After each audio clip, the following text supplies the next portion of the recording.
আসসালামু আলাইকুম। আমি আরিফ। মেয়ে স্কুল জোনের পক্ষ থেকে তোমাদের সবাইকে স্বাগত।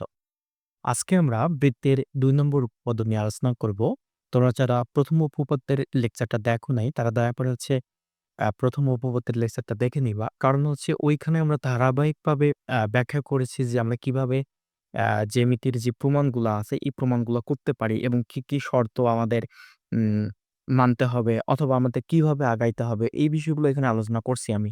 সো এইখানে কিন্তু আমি এই বিষয়গুলো আলোচনা করব না। আমি ডিরেক্ট প্রমাণে চলে যাব। হ্যাঁ? ওকে। তাহলে দেখো যে আমাদের বলছে উপপাদ্য ২ এ যেটা বলছে যে সকল সমান জ্যা কেন্দ্র থেকে সমদূরবর্তী। বিষয়টা কেমন? যেহেতু আমরা বৃত্ত পড়তেছি, ফার্স্ট আমাদের একটা বৃত্ত লাগবে। ধর ধরে নিলাম আমি এটা একটা বৃত্ত অঙ্কন করলাম যে এটা একটা বৃত্ত। ওকে। ধরলাম এটা ও কেন্দ্র বিশিষ্ট বৃত্ত। এখন আমাদের যেটা বলছে যে সকল সমান জ্যা, আমি ধরে নিলাম যে AB এবং CD জ্যাদায় পরস্পর সমান। AB এবং CD জ্যাদায় পরস্পর সমান। তাহলে এখন আমাদের কি বলছে?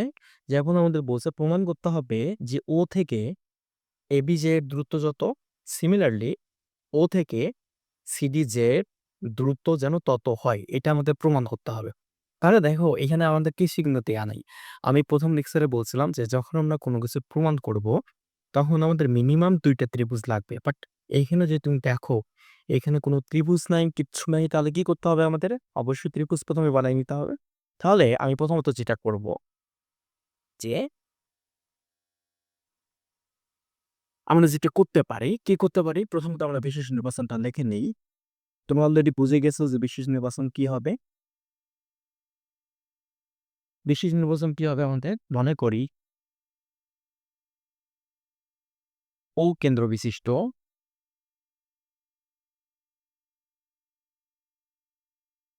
মনে করি ও কেন্দ্র বিশিষ্ট বৃত্তের AB ও CD দুটি সমান যে। ২ টি সমান যে। ওকে? ওকে। এখন প্রমাণ করতে হবে যে, প্রমাণ করতে হবে যে O থেকে AB ও CD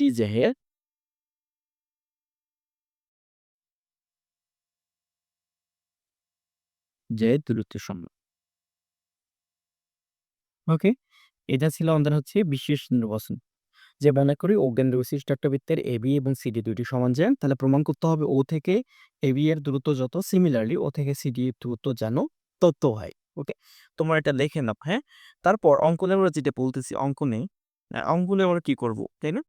আমি বলছিলাম যে আমাদের জ্যামিতি প্রমাণ করতে গেলে মিনিমাম ২ টা ত্রিভুজ লাগবে। বাট এইখানে যেহেতু কোনো ত্রিভুজ নাই, তাহলে ত্রিভুজ আঁকার জন্য আমাদের যা করা প্রয়োজন আমরা সবগুলোই করব। অর্থাৎ একটা ঘর তৈরি করতে আমাদের যতগুলো ইকুইপমেন্ট লাগে আমরা সবগুলো সংগ্রহ করে নেব এবং সবগুলো আমাদের কালেকশনে আমরা নিয়ে নেব। ওকে? তাহলে এখন আমরা যেটা করব যে আমরা বলতে পারি যে সিডি এর উপর, হুম? আমরা বলব যে সিডি এর উপর OM লম্বাংশ অর্থাৎ OM, এটার নাম দিলাম M, অর্থাৎ OM লম্ব ও AB এর উপর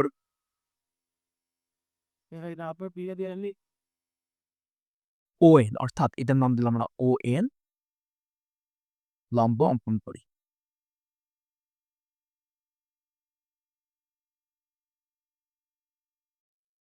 কেন আমরা করলাম? কারণ কি আমরা ত্রিভুজ তৈরি করব।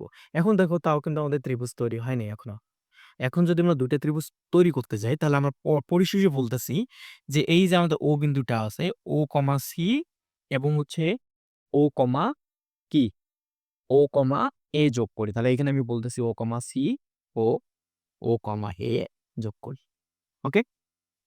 দেখো তো যখন এটা যোগ করলাম তাহলে আমরা ফুলফিল ভাবে একটা কি পাইলাম? বৃত্ত পাইলাম, দেন আমরা বৃত্তের ভিতরে ২ টা ত্রিভুজ পাইলাম।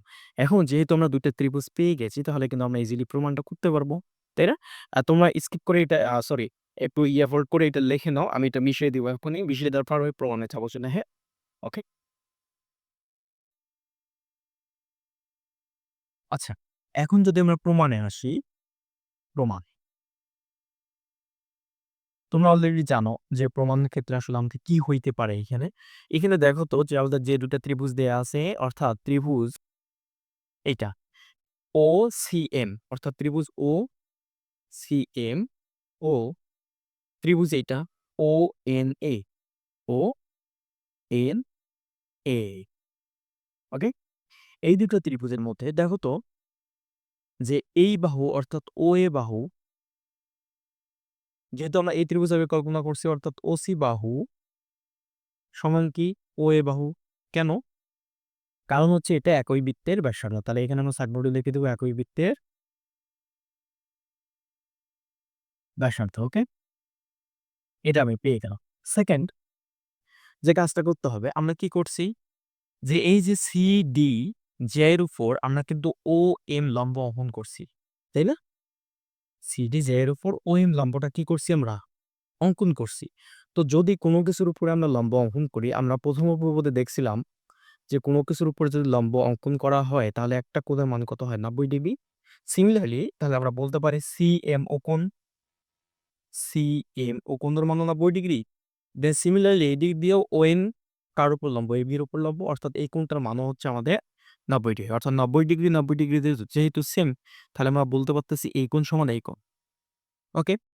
এখন আসো আসল কাহিনীতে। যখন আমরা প্রথম উপপাদ্য পড়ছিলাম আমরা বলছিলাম কি ব্যাসভিন্ন কোনো জ্যায়ের উপর অঙ্কিত লম্ব ওই জ্যাকে সমদ্বিখণ্ডিত করে। অর্থাৎ এখানে ON লম্ব কার উপর? CD এর উপর। সিমিলারলি ON লম্ব কার উপর? AB এর উপর। তো যদি লম্ব হয় তাহলে আমাদের কি করবে?